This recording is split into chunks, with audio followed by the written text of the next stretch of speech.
Hello दोस्तों, मैं Shubham sir. दोस्तों, आज हम लोग पढ़ेंगे अम्ल और क्षार में अंतर, difference between acid and base. तो अम्ल और क्षार होता क्या है समझते हैं। पहले अम्ल किसे कहते हैं। एक वैज्ञानिक थे आर्हेनियस। क्या थे? आर्हेनियस। तो आर्हेनियस ने कहा, ठीक, वे पदार्थ जो जलीय विलयन में वियोजित होकर के या अपघटित होकर के या टूट करके हाइड्रोजन आयन देते हैं, उसको हम लोग कहते हैं अम्ल। क्या कहते हैं? अम्ल। जैसे वे पदार्थ जो जलीय विलयन में वियोजित होकर के हाइड्रोजन आयन देते हैं, जैसे मान लीजिए हाइड्रोक्लोरिक अम्ल है, इसको जल में डालेंगे तो एच प्लस और क्लोराइड आयन देगा। हाइड्रोजन आयन और क्या देगा? क्लोराइड आयन देगा। ठीक। H2SO4 है, सल्फ्यूरिक अम्ल, इसको हम लोग कहते हैं तेजाब। क्या कहते हैं? तेजाब। तो क्या देगा यहाँ पर? 2H प्लस बनेगा और ये SO4 2 माइनस बनेगा। ठीक। तो वे पदार्थ जो जलीय विलयन में वियोजित होकर के हाइड्रोजन आयन देते हैं, उसको हम लोग कहते हैं अम्ल। ये किसने कहा था? आर्हेनियस के अनुसार परिभाषा है। ठीक। तो आर्हेनियस ने क्या कहा? ऐसे पदार्थ जो जलीय विलयन में वियोजित होकर के या अवघटित होकर के या टूट करके हाइड्रोजन आयन देते, हाइड्रोजन आयन उत्पन्न करते, उसको हम लोग कहते क्या? अम्ल कहते हैं। इसी के एक परिभाषा थे, दो साइंटिस्ट और थे, ब्रांस्टेड और लाउरी। कौन थे? ब्रांस्टेड और लाउरी। एक किसके अनुसार था? ये था आर्हेनियस के अनुसार। आर्हेनियस, आर्हेनियस के अनुसार। तो आर्हेनियस ने क्या कहा? जो हाइड्रोजन आयन देते हैं उसको हम कहते हैं। और एक वैज्ञानिक थे ब्रांस्टेड, ब्रांस्टेड, ब्रांस्टेड और लारी। ब्रांस्टेड और लारी, और लारी। तो ब्रांस्टेड और लारी ने कहा, बस उसी थोड़ा सा घुमा के बोल दिए, ऐसे पदार्थ जो जलीय विलयन में क्या, ऐसे पदार्थ जो प्रोटॉन को ग्रहण करने की क्षमता रखते हैं। क्या? प्रोटॉनों को। अब बताइए, प्रोटॉन पर कौन चार्ज होता है? प्लस चार्ज होता है। ठीक। हमने क्या बोला? अम्ल क्या होते हैं? ऐसे पदार्थ जो प्रोटॉन को त्यागने की क्षमता रखते हैं, उसको हम लोग कहते हैं क्या? अम्ल कहते हैं। ये किसने कहा था? ब्रांस्टेड और लॉरी ने। तो ब्रांस्टेड और लॉरी ने क्या कहा? ऐसे पदार्थ जो जलीय विलयन में प्रोटॉन को देने की क्षमता रखते हैं, उसको हम लोग कहते हैं क्या है? अम्ल कहते हैं। ठीक। तो प्रोटॉन देने की क्षमता, यही बात, प्रोटॉन पर कौन चार्ज होता है? प्लस चार्ज होता है। आगे हम लोग बात करेंगे क्षार। क्या पढ़ेंगे? क्षार। तो क्षार में क्या हुआ? तो क्षार की प्रभाव जो दिए आर्हेनियस साहब। आर्हेनियस ने क्या कहा? ऐसे पदार्थ जो जलीय विलयन में वियोजित होकर के या अपघटित होकर के हाइड्रोक्सिल आयन देते हैं। क्या देते हैं? हाइड्रोक्सिल आयन यानी OH देते हैं, उसको हम लोग कहते क्या है? क्षार कहते हैं या क्षारक कहते हैं हम। ये किसने कहा था? आर्हेनियस ने कहा था। जैसे हमने मान लिया सोडियम हाइड्रोक्साइड है यानी OH है, इसको जल में, जब हम जल में घोलेंगे तो हमको मिलेगा N प्लस और OH माइनस। ठीक। पोटेशियम हाइड्रोक्साइड है, KOH है, इसको जब जल में घोलेंगे तो बनेगा K प्लस और OH माइनस। तो आर्हेनियस ने कहा, ऐसे पदार्थ जो जल में घोले जाने पर हाइड्रोक्सिल आयन देते हैं, उसको हम लोग कहते क्या है? अम्ल कहते हैं। और ब्रांस्टेड और लॉरी के अनुसार इसकी परिभाषा क्या होगा? तो ब्रांस्टेड और लॉरी ने कहा, ऐसे पदार्थ जो जलीय विलयन में प्रोटॉन को ग्रहण करने की क्षमता रखते हैं, प्रोटॉन को ग्रहण करने की क्षमता रखते हैं, उसको हम लोग क्या कहते हैं? क्षार कहते हैं। इतना बात समझ में आई? कोई दिक्कत नहीं। ठीक। तो यह हो गया अम्ल और क्षार की परिभाषा। हमको पढ़ना क्या है यहाँ पर? Difference between acid and base. अम्ल और क्षार होता, में अंतर क्या होता है? ठीक। पहला, अम्लों को जब हम जल में घोलेंगे, कहाँ घोलेंगे? जल में। ठीक। तो जब अम्लों को जल में घोला जाता है तो क्या देते हैं हमको? हाइड्रोजन आयन देते हैं। क्या देते हैं? हाइड्रोजन आयन देते हैं। तो ही लिखा गया पहला, इन्हें, अम्लों को, अम्लों को जल में घोलने पर ये हाइड्रोजन आयन देते हैं। ठीक। और जब क्षारकों को जल में घोल जाता है ये लोग क्या देते हैं? हाइड्रोक्सिल आयन देते हैं। ये कौन कहा था? आर्हेनियस साहब कहे थे। जब किसी अम्ल को जल में घोलेंगे तो लोग क्या उत्पन्न करते हैं? हाइड्रोजन आयन उत्पन्न करते हैं। और जब किसी क्षार को जल में घोला जाता है तो टूट करके, वियोजित होकर के, अपघटित होकर के वो हाइड्रोक्सिल आयन देते हैं। ठीक। अगला क्या है? ये प्रोटॉन देने की क्षमता रखते हैं। मैंने बोला ना, ब्रांस्टेड और लॉरी ने कहा था, जो जलीय विलयन में प्रोटॉन देने की क्षमता रखते हैं, प्रोटॉन का त्याग करते हैं, उसको हम लोग कहते क्या है? अम्ल कहते हैं। क्या कहते हैं? अम्ल कहते हैं। ठीक। और जो प्रोटॉन को जब कोई त्याग रहा है तो कोई ग्रहण करने वाला होगा, तो क्षार क्या करता है? ये प्रोटॉन को ग्रहण करने की क्षमता रखते हैं, प्रोटॉनों को ग्रहण करने की क्षमता रखते हैं। कौन रखते हैं? क्षार रखते हैं। ये कौन कहा था? ये बोले थे आर्हेनियस। ये कौन कहे थे? आर्हेनियस। ये आरहेनियस कहे थे, साइंटिस्ट थे। ये कौन कहा था? ब्रांस्टेड, ब्रांस्टेड, ब्रांस्टेड और लारी, ब्रांस्टेड और लारी ने कहा था, और लारी ने कहा था। तो आर्हेनियस ने कहा कि हाइड्रोजन आयन देते हैं, वहां हाइड्रोक्सिल आयन देते हैं, यहाँ बोले प्रोटॉन देने की क्षमता रखते हैं, यहाँ बोले क्या बोले, प्रोटॉन ग्रहण करने की क्षमता रखते हैं। अगला है तीसरा, अम्ल स्वाद में खट्टे होते हैं। अम्ल क्या होते हैं? स्वाद में खट्टे होते हैं। और जो क्षारक होते हैं स्वाद में क्या होते हैं? कड़वे यानी कसैले होते हैं। ठीक। तो जब अम्लों को हम लोग क्या करते हैं? उनका सेवन करते हैं, तो अम्ल स्वाद में क्या होते हैं? खट्टे होते हैं। क्या होते हैं? खट्टे। जैसे मान लो नींबू है, तो नींबू हम लोग जब खाते हैं या कच्चा आम खाते हैं, तो नींबू का कच्चा आम क्या होता है? खट्टा होता है, मीठा होता है? खट्टा होता है। कच्चा आम मैं बात कर रहा हूँ, पक्का नहीं बात कर रहा हूँ। ठीक। जो नींबू हो गया, ठीक, तो नींबू क्या होता है? नींबू खट्टा होता है। क्या होता है? खट्टा होता है, चाहे नींबू हो चाहे आम हो। क्यों? नींबू और आम में क्या पाया जाता है? Citric acid. क्या पाया जाता है? साइट्रिक एसिड पाया जाता है, इसमें क्या होते हैं? वो खट्टेपन होता है उसमें। उसी प्रकार से जो क्षारक होते हैं वो क्या होता है? कसैले होते हैं। क्या होते हैं? कसैले। ठीक, यानी कड़वे होते हैं। क्या होते हैं? कड़वे। हम लोग खाते हैं, बनाते हैं नमक। नमक क्या होता है? थोड़ा कड़वा होता है, कसैला होता है। या अंडा, अंडा थोड़ा क्या होता है? क्षारक, उसमें क्षारक का गुण बहता है। ठीक। तो यहाँ आगे हम लोग जानेंगे। ये चीज हुआ। चौथा क्या होता है? अम्ल नीले लिटमस पेपर को लाल कर देते हैं। एक पेपर आता है, आप लोग किसी दुकान पे, बुक की दुकान पे जाएंगे, पुस्तक वाली दुकान में जाएंगे, वहां बोलेंगे हमको लिटमस पेपर दे दीजिए, तो आपको जब देगा तो उसमें बहुत सारे कलर होते हैं, लाल, पीला, नीला। ठीक, बहुत सारे कलर होते हैं। जब उस पेपर को ला करके किसी, उस पेपर पर कोनो अम्ल को डालेंगे, नहीं समझे, उस लिटमस पेपर पर, ठीक, किसी अम्ल को जब हम डालते हैं तो और अलग अलग कलर का रंग देते हैं। उसी प्रकार से यहाँ कहा गया है, अगर कोनो नीले रंग का लिटमस पेपर है, उस पर हम एसिड डालेंगे, उसका रंग कैसा हो जाएगा? उसका रंग हो जाएगा लाल। चलिए, तो हमने क्या कहा, बोला अगर कोनो नीले रंग का लिटमस पेपर है, उस पर कोनो अम्ल डाल दिए भैया, अम्ल मतलब कुछ नहीं, बस नींबू डाल दीजिए, नींबू का थोड़ा रस डाल दीजिए, उस उसका जो नीले लिटमस पेपर रहेगा ना, उसका कलर हो जाएगा लाल। अब कहेंगे अम्ल क्या डाल दें? हाइड्रोक्लोरिक अम्ल डाल दें? नहीं, कुछ नहीं डालना आपको, बस नींबू का थोड़ा रस डाल देना है, ऑटोमेटिक उसका कलर चेंज हो जाएगा भैया। ठीक, तो उसका रंग कैसे हो जाएगा? लाल हो जाएगा। ठीक। या उसी प्रकार से क्षारक रंग क्या होता है? अगर लाल रंग का लिटमस पेपर है, उसमें हम कोई क्षारक डाल देते, उसका रंग कैसे होता है? नीला हो जाता है। क्या होता है? नीला हो जाएगा। ठीक। तो लिटमस पेपर आपको दुकान में मिल जाएगा, किताब वाली, पुस्तक वाली दुकान पर। ठीक। तो लिटमस पेपर लेंगे, लाल लिटमस पेपर लेंगे, उस पर जब क्षारक का प्रयोग करेंगे तो कैसा हो जाएगा? नीला हो जाएगा। हम लोग देते, जब कभी कभार क्या होता है, हम लोग कहीं चले गए बफेलो सिस्टम में, बफेलो सिस्टम के अंदर नहीं, बफर सिस्टम में चले गए। जब बफर सिस्टम में चले गए, अच्छा अच्छा कपड़ा पहने सफेद वाला, मान लो दाल गिर गया या कोई सब्जी गिर गई, मतलब सब्जी सफेद कपड़े पर गिर गई। ठीक, उसको जब आप साबुन से धोते हैं तो उसका पहले रंग दूसरा था। जब उस पर सब्जी गिरी, कोई दाल, कुछ चीज गिरा हुआ है, तो क्या होता है? जब उसको हम साबुन से धोते हैं, साबुन साबुन कैसा होता है? साबुन होता है क्षारकी, उसमें क्षारक का गुण होता है साबुन में। तो जैसे उस साबुन से हम लोग धोते हैं, ठीक, होता क्या, उसका कलर चेंज हो जाता है। आप लोग चेक कर लीजिएगा, कलर चेंज हो जाएगा। कोई सफेद सफेद कपड़ा हो, उस पर कोनो रंग डाल दीजिएगा, सब्जी वब्जी दाल वाल डाल दीजिएगा, फिर वो साबुन साफ करिएगा, उसका कलर वही चेंज हो जाएगा ऑटोमेटिक। ये चीज होता है। आगे, अम्लों का जो पीएच मान होता है वह 7 से कम होता है। क्या होता है? अम्लों का जो पीएच मान होता है, पीएच मान होता क्या है? Potential of hydrogen. क्या?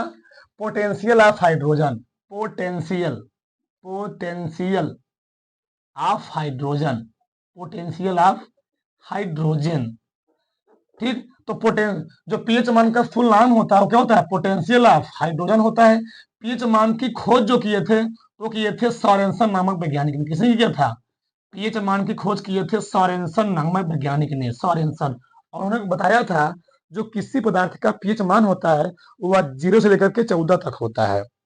यानी 0 से 7 तक होगा तो उसको हम लोग कहेंगे वह पदार्थ क्या है? अम्लीय है।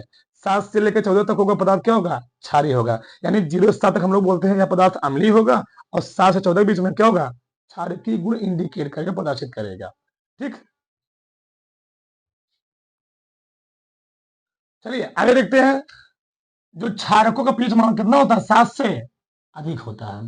तो अम्लों का पीएच मान 7 से कम होता है, क्षारकों क्या होता है? 7 से अधिक होता है। ठीक, आगे, इन कार्बोनेट से क्रिया करके कार्बन डाइऑक्साइड का निर्माण करते हैं। क्या? जो भैया अम्ल होते हैं, अम्लों का हम कोनो कार्बोनेट से क्रिया करेंगे, क्या बनाएंगे, कार्बन डाइऑक्साइड का इस्तेमाल करते हैं।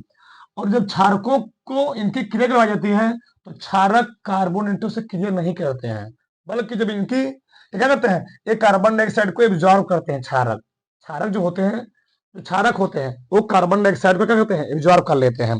ठीक जैसे मैंने किया कार्बोनेट, ये क्या है, मैग्नीशियम कार्बोनेट है। जब मैग्नीशियम कार्बोनेट क्रिया किसी अम्ल से कराई जाती है, हमने क्या बोला है, कार्बोनेट से क्रिया, तो मैग्नीशियम कार्बोनेट है। जब इस कार्बोनेट क्रिया किससे करवाई गई, हाइड्रोक्लोरिक अम्ल से करवाई गई, हमको मिला क्या, कार्बन डाइऑक्साइड। ठीक, कार्बन डाइऑक्साइड का निर्माण होता है। तो कोई भी आप कार्बोनेट लेंगे, किसी भी कार्बोनेट क्रिया जब किसे करवाएंगे, अम्ल से करवाएंगे, तो हम समय हमेशा क्या निकलेगा, कार्बन डाइऑक्साइड गैस निकलेगा। जैसे आगे देखिए, कैल्शियम कार्बोनेट, क्या कैल्शियम कार्बोनेट है, इसकी क्रिया करवाई गई सल्फ्यूरिक अम्ल से, क्या निकला यहाँ पर, carbon dioxide. Carbon dioxide, calcium sulphate, calcium sulphate बना, और क्या बना, जल बना, और क्या निकला यहाँ पर, कार्बन डाइऑक्साइड निकला। ठीक, और ये क्या करते हैं, अगर हम क्षारकों क्रिया कार्बोनेट करवाते हैं तो पहली बात अब क्रिया होगी नहीं। ये करते क्यों नहीं क्रिया होती है, क्योंकि जो क्षारक होते हैं कार्बन डाइऑक्साइड क्या करते हैं, एब्जॉर्ब कर लेते हैं, ऑफोज कर लेते हैं। आगे, ये क्षारों से क्रिया करके लवण तथा जल बनाते हैं। कौन, अम्ल। अम्ल की क्रिया जब क्षारकों से करवाई जाती है, यानी क्षार से करवाई जाती है, तो लवण और जल का निर्माण होता है। इसी अतिरिक्त हम लोग कहते हैं उदासीनीकरण, क्या कहते हैं, उदासीनीकरण। और जब ये अम्लों से क्रिया करते हैं तब भी क्या बनता है, लवण और जल का निर्माण होता है। जैसे देखिए यहाँ पर एक क्रिया है, जब हाइड्रोक्लोरिक अम्ल की क्रिया किससे करवाई जाती है, क्षार से, क्षार है ना, सोडियम हाइड्रोक्साइड। जब इस हाइड्रोक्लोरिक अम्ल की क्रिया क्षार से करवाई गई सोडियम हाइड्रोक्साइड से, तो बना क्या, ये है लवण यानी नमक, ये लवण है सोडियम क्लोराइड, बना क्या, जल। तो भैया जब किसी अम्ल की क्रिया क्षार से करवाई जाती है तो बनता क्या है, लवण और जल, और इसी क्रिया हम लोग कहते हैं उदासीनीकरण क्रिया कहते हैं। उसी प्रकार से जब किसी ये क्या है, ये है क्षारक, ये क्षार, ये है क्षार, इस क्षार की क्रिया एल्यूमिनियम हाइड्रोक्साइड, इस क्षार क्रिया जब सल्फ्यूरिक अम्ल से कराई गई तो बना क्या, ये है लवण एल्यूमिनियम सल्फेट, ये क्या बना, ये है जल। तो जल का निर्माण होता है, लवण और जल का, यानी जब अम्ल की क्रिया क्षार से करवाई जाएगी तब भी लवण जल बनेगा। जब क्षारक की क्रिया अम्ल से करवाई जाएगी तब भी क्या बनेगा, लवण और जल का निर्माण होगा। आगे आगे है, ये मेथिल ऑरेंज को लाल कर देते हैं। वही बात, नीला जो क्या था, नीला लिटमस पेपर था, वही चीज यहाँ भी है। जब किसी मेथिल ऑरेंज में हम अम्ल को डालेंगे, कोई मेथिल ऑरेंज है, ठीक, तो ये भी पेपर ही होता है, इसमें हम अम्ल को डालेंगे तो इसका कलर कैसा हो जाएगा, इसका कलर हो जाएगा लाल, क्या हो जाएगा, लाल। और जब मेथिल ऑरेंज में हम लोग क्या डालेंगे, क्षार डालेंगे, इसका रंग क्या हो जाएगा, पीला हो जाएगा। पसंद है, इसका रंग हो गया पीला, इसका रंग कैसे हो गया, लाल हो गया। ठीक, आगे क्या है, यह क्षारकों को उदासीन कर देता है। जो अम्ल होता है यह क्षारकों क्या करता है, उदासीन कर देता है, बताया ना। इसलिए हम लोग कहते हैं क्या, उदासीनीकरण कहते हैं। यानी जब अम्ल की क्रिया क्षार से करवाई जाती है तो करता क्या है, आपके जो बनती है उसको हम लोग कहते हैं उदासीनीकरण क्रिया कहते हैं, यानी उस चीज को उदासीन कर देता है। और यह अम्ल क्या करता है, उदासीन कर देता है। उदासीन मतलब क्या होता है, यानी प्लस माइनस मिलेंगे, वो क्रिया क्या हो जाएगी, उदासीन हो जाएगी, परस्पर कोई चार्ज बचेगा नहीं, प्लस माइनस दोनों जुड़ जाएंगे तो अब क्रिया कोई चार्ज रहेगा नहीं, तो उदासीन हो गया। ठीक, अगला क्या है, अम्लों की जो प्रकृति होती है वह प्रबल संक्षारक होती है। क्या होती है, क्या होती है, संक्षारक। ठीक, इनकी प्रकृति क्या होती है, दुर्बल संक्षारक होती है। अच्छा, संक्षारक मतलब होता क्या है, जब किसी के ऊपर अम्ल मान लो गिर गया, मान लो तेजाब, हम मान लेते क्या, सल्फ्यूरिक अम्ल, सल्फ्यूरिक अम्ल हम लोग कहते हैं क्या, तेजाब कहते हैं। अगर किसी के ऊपर सल्फ्यूरिक अम्ल फेंक दिया, तेजाब फेंक दिया गया, तो जिस स्किन पर, जिस चमड़ी पर पड़ेगा वो चमड़ा क्या होता है, तुरंत जल जाएगा। लेकिन क्षारक को डालोगे ना, उतना तेज क्या होता है, क्षारक नहीं होता है, उतना तेज क्रिया नहीं करता है, उतना तेज रिएक्शन नहीं करता है। कि जो अम्ल होता है यह बहुत जल्दी क्रिया कर लेता है, रिएक्शन कर लेता है, यह उतना तेज से क्रिया नहीं करता है। यानी अम्ल जो होता है बहुत प्रबल होता है, यह क्या होता है, क्षारक जो होता है कम प्रबल होता है थोड़ा। ठीक, जैसे अम्लों में थोड़ा नाम देख लेते हैं। जैसे हम लोग जानते हैं सल्फ्यूरिक अम्ल, क्या है, सल्फ्यूरिक अम्ल, इसको हम लोग कहते हैं तेजाब। इसका प्रयोग कहाँ किया जाता है, हम लोग जानते हैं जितनी भी गाड़ियां होंगी, गाड़ियों में रखी होंगी बैटरी, क्या लगी होगी? 100% बैटरी लगी होगी, और जब बैटरी लगी उसमें क्या भरा आता है? तेजाब भरा आता है, सल्फ्यूरिक अम्ल का प्रयोग किया जाता है। हमारे घर में क्या रखा गया? इन्वर्टर रखा गया, तो इन्वर्टर में क्या भरा होता है? तेजाब भरा होता है।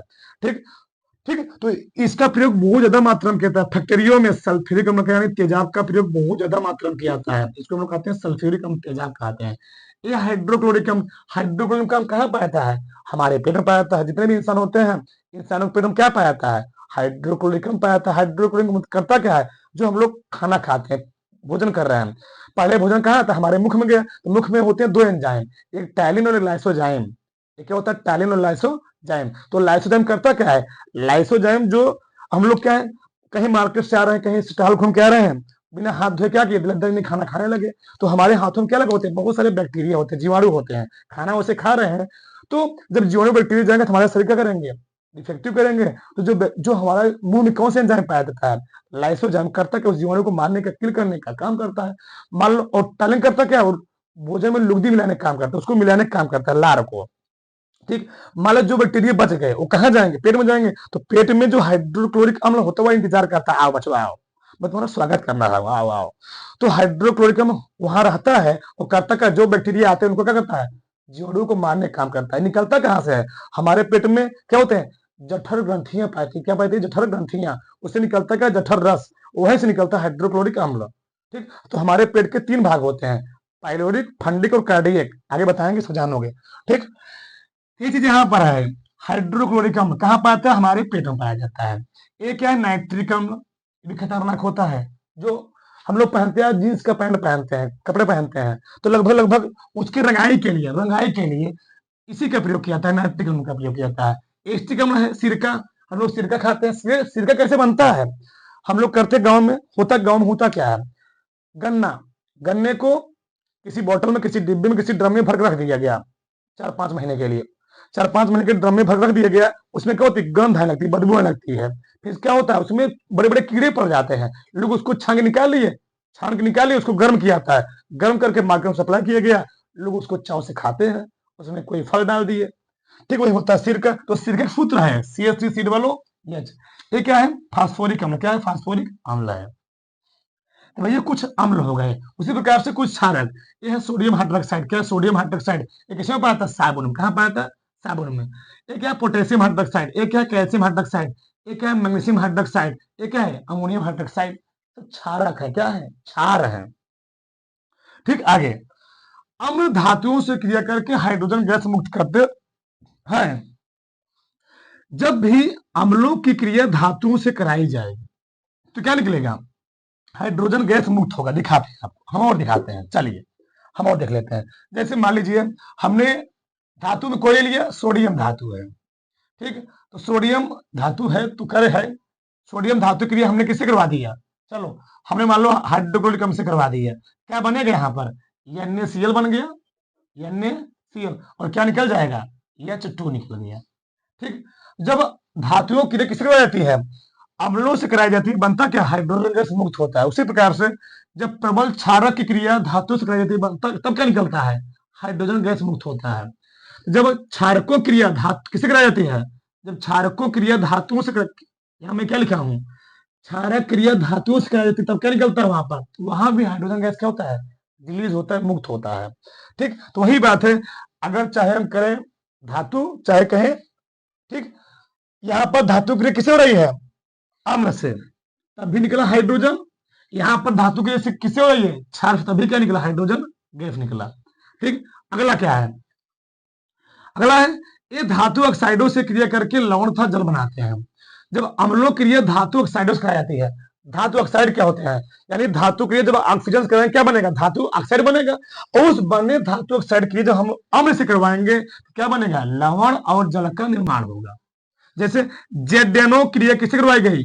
जिंक ऑक्साइड क्रिया किससे करवाई गई? हाइड्रोक्लोरिक अम्ल से। तो क्या बना? ये लवण है, जिंक क्लोराइड। क्या? जिंक क्लोराइड लवण है, और ये क्या है? जल है। तो जब धातु ऑक्साइडों क्रिया किसी अम्ल से करवाते हैं तो बनता है लवण और जल का निर्माण होता है। उसी प्रकार से जबकि अधात्विक ऑक्साइड, भाई कार्बन क्या है? कार्बन क्या है? अधातु है ना। जब इस कार्बन क्रिया ऑक्सीजन करवाई गई तो बना कार्बन डाइऑक्साइड, ऑक्साइड बना। जब कार्बन क्रिया ऑक्सीजन से करवाए तो क्या बनेगा, कार्बन डाइऑक्साइड।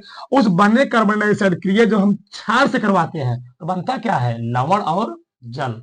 ये लवण है, कैल्शियम कार्बन लवण होता है, ये जल है ये। ठीक, आगे इमली। हम लोग देखते हैं अम्ल के कुछ उदाहरण, क्या कौन कौन किसमें किसमें अम्ल पाया जाता है, तो भैया इमली। तो इमली में कौन सा अम्ल होता है, इमली में होता है टार्टरिक अम्ल। इमली खट्टा होता है ना, इमली खट्टा होता है। लड़कियों का सबसे फेवरेट चीज है इमली, मिल जाए इमली चावल बड़ा खाती हैं। तो इमली टार्टरिक अम्ल, इसमें क्या होता है, टार्टरिक अम्ल होता है। काफी, तो काफी में कौन सा होता है, अम्ल ही होता है। चाय जानते हो, चाय, चाय में कौन होता है, टैनिक अम्ल। क्या होता है, टैनिक अम्ल होता है। उसमें काफी भी टैनिक अम्ल होगा। इसका जो पीएच मान कितना होता है, 5.2 होता है। नींबू, नींबू का जो पीएच मान होता है कितना, 2.4। अम्ल ही है ना भैया, 7 से कम ही रहेगा ना पीएच मान। तो नींबू में कौन सा अम्ल होता है, साइट्रिक अम्ल। कौन सा होता है, साइट्रिक अम्ल होता है। नींबू में साइट्रिक अम्ल पाया जाता है, पीएच मान 2.4 होता है। आगे टमाटर, टमाटर, टमाटर में कौन अम्ल होता है, एक्जैलिक अम्ल। कौन होता है, एक्जैलिक अम्ल होता है। इसका पीएच मान कितना, 4.2 होता है। तो टमाटर आपके सेहत के लिए फायदेमंद भी है, टमाटर आपके सेहत के लिए क्या है, हानिकारक भी है। कब, इसीलिए कहा जाता है जब भी आप घरों में टमाटर सेवन कीजिए, टमाटर का बीज निकाल दीजिए, क्योंकि जो टमाटर का बीज हो गया या बैगन हम लोग खाते हैं, बैगन बैगन का जो बीज हो गया, ये यही सब जाकर के हमारे पेट में, हमारे किडनी में पथरी यानी स्टोन का निर्माण करते हैं। इस टमाटर खाने से पहले उसका बीज निकाल देना चाहिए। ठीक, तो आप सुरक्षित रहेंगे, सेफ रहेंगे। ठीक, तो टमाटर आपके लिए फायदेमंद भी है। टमाटर का जूस ज्यादा सेवन करेंगे ना तो आपका क्या होगा, हीमोग्लोबिन मात्रा बहुत ज्यादा बढ़ेगी। टमाटर हो गया, चुकंदर हो गया, तो हीमोग्लोबिन क्या करता है, हीमोग्लोबिन को बढ़ाने का काम करता है टमाटर और चुकंदर। ठीक, आगे क्या है, शराब, सबसे खतरनाक। 2.8 इसका पीच मान होता है, कितना होता है, 2.8 से 3.5 तक इसका पीच मान होता है, किसका, शराब का। वही बहुत सारे होते हैं, वाइन होते हैं तो वाइन का पीच मान थोड़ा ज्यादा होता है, 3.5 तक होता है। ठीक, थोड़ा कम होता है। शराब क्या होता है, 2.8 होता है, सबसे खतरनाक होता है शराब। अपना अपना रुचि है पीने का, कोई बात नहीं, धरती सबके लिए बनी है। ठीक, दही, दही के जो पीच मान होता है कितना होता है, दही का पीच मान 3.2 के करीब में होता है। 3.2 करीब नहीं, बहुत ज्यादा कम बता दिया। ये होता है 4.8, कितना होता है, 4.8। इसमें कौन सा पाया था, लैक्टिक एसिड। कौन सा पाया था, लैक्टिक एसिड पाया था। कौन सा, लैक्टिक एसिड पाया था। पालक, पालक में कौन सा अम्ल होता है, ऑक्जेलिक अम्ल। कौन सा, ऑक्जेलिक अम्ल होता है, ऑक्जेलिक अम्ल होता है। उसी प्रकार से नमक, तो नमक का पीएच मान कितना होता है, 7.5। नमक क्या होता है, थोड़ा क्षारी होता है। क्या होता है, थोड़ा क्षारी होता है। तो भैया इतने बड़े बड़े समुद्र हैं, समुद्र का पानी कैसा होता है, क्षारी होता है। कुछ उसमें क्या पाते हैं, लवण पाते हैं, नमक पाए जाते हैं। सोचो हमारे धरती पर जो पानी है, वो हम लोग जानते हैं धरती पर 75% क्या है, स्थल है। ठीक, अब उसमें क्या है, 25%, 75% जल है और 25% क्या है, स्थल है। इस 75% में जो स्थल जल है, क्या है, जल है। इसमें से 97 क्या, 97.5% क्या है, पूरा जल पाया जा रहा है। क्या पाया था, जल, धरती पर। इस 97.5 जो जल है, यह जल है, यह क्या है, पीने योग्य नहीं है। बचा कितना, लगभग लगभग 2.5 बचा। कितना बचा, 2.5 बचा।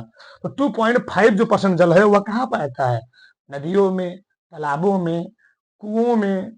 ठीक, जो पाए तो वही पीने योग्य होता है, लेकिन नदियों यानी सागरों का पानी, तालाबों का पानी क्या होता है, पीने योग्य नहीं होता है। हमको पहले समझ नहीं आता था, लोग कहते हैं पानी खराब होता है। कैसे खराब होता है, ये गिर फिर जमीन में जा रहा है, खराब कहाँ हुआ। बाद में समझ में आया, अच्छा ही होता है। ये धरती पर जो पानी है वह क्या है, जो पानी अधिक मात्रा मान लो 100% टोटल में पाया जा रहा है, उसमें 97% पानी क्या है, 97.5% पानी कहाँ पाया जा रहा है, समुद्रों में। और समुद्रों पानी क्या होता है, लवणीय, नमकीन होता है। वह पानी पीने योग्य नहीं है। तो 2.5% जो पानी बच रहा है वह पाया था जमीन के अंदर, तालाब में, कुओं में। ठीक, नहरों में, नदियों में। वह होता है 2.5% होता है। उसी को हम लोग प्यूरिफाई करके क्या होता है, हम लोग जमीन से निकालते हैं। पहले जो दादा थे, परदादा थे, क्या जमीन पानी नहीं पीते थे, कुआं पानी पीते थे। सब कहाँ मिलता था, कुआं मिलता था। ये 2.5%। तो भैया जो हम लोग पानी वेस्ट करते हैं, नहा रहे हैं, नहाना 1 बाल्टी, नहाएंगे 15 बाल्टी, तो पानी सब कहाँ जाएगा, फ्लो होते कहाँ जाएगा, लास्ट में समुद्र में जाएगा। तो समुद्र में जाने के बाद वहां क्या हो गया, वो पीने योग्य नहीं हुआ। क्या हो गया, वो खराब हो गया, वेस्ट हो गया। उसी प्रकार से यहाँ चीज है, अगली बात है, हम समझते हैं क्या है, ये समझ गए। आगे हम लोग यहाँ थे टूथपेस्ट। तो टूथपेस्ट क्या होता है, ये भी क्षार होता है। ठीक, साबुन, साबुन जो पीएच मान कितना होता है 4 होता है, कितना होता है 4। इसमें पाया क्या था NaOH। तो साबुन जो होता है दो प्रकार का होता है, एक होता है मृदु साबुन, एक होता है कठोर साबुन। तो जो साबुन का फार्मूला होता है C17H35 COONA, ठीक। एक साबुन फार्मूला है C17H35 COOK। ये है कठोर साबुन का सूत्र, किसका है कठोर साबुन का सूत्र, कठोर। ये है मृदु साबुन का सूत्र, किसका है मृदु साबुन का सूत्र। कठोर साबुन मतलब क्या, जो कपड़वा साफ करते हैं, बर्तनवा साफ करते तो कठोर साबुन हो गया, और जो शरीर साफ करते तो मृदु साबुन हो गया, ठीक। तो साबुन का फार्मूला होता है, आगे आगे जानेंगे, ठीक। डिटर्जेंट, तो डिटर्जेंट जो आता है क्षार में ही आता है। चूना, चूना का सबसे क्षारकीय होता है चूना, जिसको हम लोग घरों में पेंट करने के लिए यूज करते हैं, यानी कैल्शियम हाइड्रोक्साइड। इसका पीएच मान कितना होता है 13 होता है, सबसे खतरनाक होता है चूना। लोग पान खाते हैं तो पान में थोड़ा चूना डालते हैं, और थोड़ा बताता है कि पान में थोड़ा ज्यादा चूना मिला दिए, मतलब ये सब खत्म हो गया। ये भाई पान खा रहे, पान में थोड़ा चूना ज्यादा मिला दीजिए तो क्या हो जाएगा, जीभ सी चली गई। तो ज्यादा खतरनाक होता है चूना। अंडा, अंडा सही है, कोई बात नहीं, 7.8 पीएच मान होता है, थोड़ा क्षारकीय होता है। उसी प्रकार से ब्लड, मानव का रक्त, उसका पीएच मान कितना होता है 7.4। सोचो डॉक्टर लोग, हम लोग, हमको कोई बीमारी हो गई, हम डॉक्टर के पास जाते हैं, डॉक्टर साहब कुछ नहीं करेंगे, बस आपका हाथ चेक करेंगे, हाथ देख लिए, कुछ देख लिए, बस क्या करेंगे, फटाक से ब्लड निकाल लिए। ब्लड को निकाल करके आपके शरीर में कौन सी बीमारी है सब मालूम कर लेते हैं डॉक्टर साहब, और कुछ तुमको चाहिए ही नहीं। चलो ब्लड एक ऐसा चीज है, बस निकाल लिए, उसको निकाल के तुम्हारे शरीर में कौन कौन सा रोग है, कौन कौन सी बीमारी है, लवेरिया है, क्या है, सब मालूम चल जाएगा। किससे, इसी ब्लड से मालूम चल जाएगा, ठीक। ये होता है, इतना ब्लड खतरनाक होता है। तो जो मनुष्य के रक्त का पीएच मान होता है कितना होता है 7.4 होता है। 7.4 से एक को कम हुआ तो आदमी दिक्कत है, इसे भी जानेंगे आगे, ठीक। देखिए, अगर मनुष्य का जो पीएच मान है, मनुष्य के जो ब्लड का, रक्त का जो पीएच मान है वह 7.4 होता है। अगर यह 0.2 भी घटा तब भी दिक्कत, और मान लो 0.5 तक घट गया, 4 तक घट गया, अगर पीएच मान 0.5 तक घटा तो आदमी तुरंत चला जाएगा कोमा में। कहा जाएगा, यानी हो गया तुम्हारा पीएच मान 6.9, तो आदमी जाएगा कोमा में, खत्म। और मान लो इससे थोड़ा और घटा 6.8 हुआ तो आदमी राम राम सत्य मर जाएगा, ठीक। तो ये होता है क्षार और अम्ल और क्षार में अंतर हो गया, ठीक। तो ये हो गया अम्ल और क्षार में पूरा अंतर। लेवल हम लोग कितना पढ़े, 13 यहाँ पढ़े तो 3 यहाँ पढ़े, तो 15 अंतर हुए टोटल, अम्ल और क्षार में अंतर हुए, ठीक। तो ये भैया वीडियो बन रहा है, ये आप सभी को जो पढ़ाया जा रहा है, लिखाया जा रहा है, ये वीडियो आपको अच्छा लग रहा है तो अच्छे अच्छे आप सभी कमेंट कीजिए, लाइक कीजिए, ठीक। अपने दोस्तों के साथ क्या कीजिए, शेयर कीजिए। जय हिंद, जय Bharat. Subscribe now and press the bell icon. Never miss an update.